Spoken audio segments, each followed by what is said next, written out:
Christina Franken is German, but nowadays based in London. And she sent me a mail a few days ago telling that she absolutely wanted to do a pechakcha. Christina is engineer by degree and doing some other stuff. And she's gonna talk of one of her research projects. Hi, everyone. I have now less than 7 minutes to talk about the last 3 months of my master research for my project design in London, and I hope it's going to be understandable. If not, then please contact me and ask me questions. I'm happy with that. First of all, I want to talk about me. I always wanted to become an architect, and now I'm finally graduated in architecture, and now I want to become a designer. Well, I do this now, this time properly. I go to London. I'm studying there in design. It's a really good school, and I think I'm on the right way. This is the school, Central St. Martin's. It's known as a very conceptual art school. It's a one-year master in design, and it's called Applied Imagination, so it's pretty wide open. The individual final project I started in June is going to end with the final show in December 2009. In my project, I basically try to use the positive effects of stress for more motivation and productivity in creative work. This sounds a bit weird, and I know it is weird sometimes, and that means basically that I try to develop a new work style. And for this I have to give you some facts first, maybe, and I hope you can understand this. The first is Parkinson's law. If you give yourself more time for a task that actually needs not that much, then the same job suddenly takes much longer. I think everyone knows that. Just not too much, not enough motivation. The next thing is a phenomenon.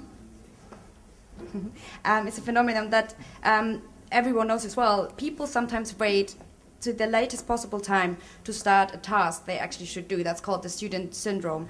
And that often causes overnight shifts. And these pictures show me in a 24-hour work experiment. And I can tell you it was not very efficient in the end. Oops, there's something wrong, but well, in generally, stress is something which is very negative perceived. But actually stress is consists of eustress and distress, and eustress has positive effects on the body, such as it helps to focus, and it provides energy and power for lots of other things. I think that there's an analogy between stress and music. Each person has an optimal combination of music, type, volume, and tempo, which he really enjoys. And the same goes for stress. The optimum stress zone is different for each one of us and brings maximum creativity. There are 5 phases of creativity. It's preparation, incubation, insight, evaluation, and elaboration. Each phase is of different length and follows its own rhythm in time.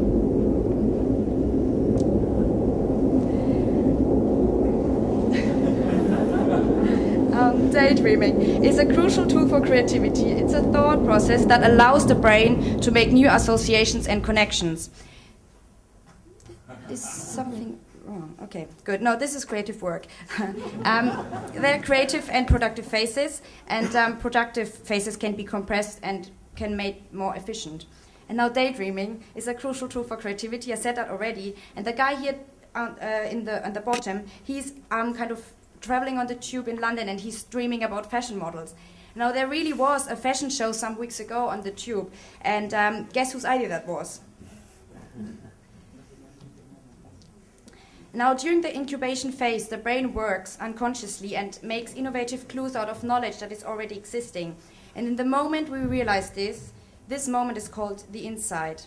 I think everyone had that before. It's also called aha moment, and loads of important people in history and philosophy had that and talk about it.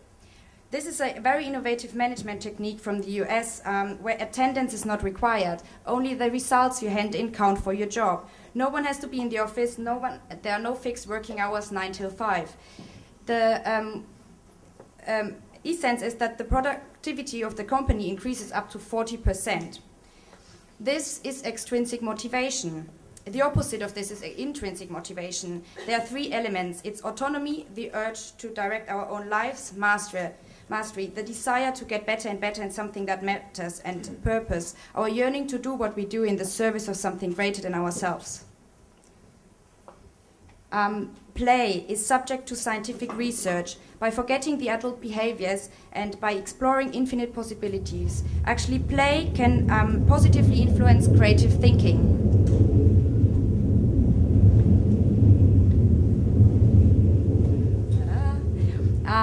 Now in my own project, I have several approaches. The first approach was a combination of information and classic stress toy. The second approach was dealing with the control over time and scheduling work sessions according to principles of creativity. And now the third approach I'm working on at the moment is all about setting useful deadlines and increasing productivity. In strictly productive phases, there could be a third factor to motivate yourself for more concentrated and more focused working within the shorter time frame. As you see with the bottle, I kind of compressed the work in this time frame. It's a bit abstract. To make it a bit simpler, I try to show it in another picture. There's a certain amount of work you have and a certain amount of time available. This amount of work would never fit into the amount of time. And now you get out of your knowing yourself, you have a third factor that is probably something of personal value that helps you to motivate yourself to compress this work into that time. Now the best example for this is that I'm here in Brussels today. The whole thing was, as Alok said, pretty much last minute. I had 1.5 weeks to prepare myself, and that meant for me that I had to compress the work of weeks into just 1.5 weeks and to bring clearance into my own concept. And it was clear that I'm going to do that from the moment on that I paid for the trade. I know it sounds weird, but it works like this. And the question now for me is, what is your third factor? What would you help to motivate yourself to work more concentrate in a certain time frame? And it's essential for me to get my feedback, this feedback from you, and to my email address is here. Please get in touch, and I would love to invite you all for the final show.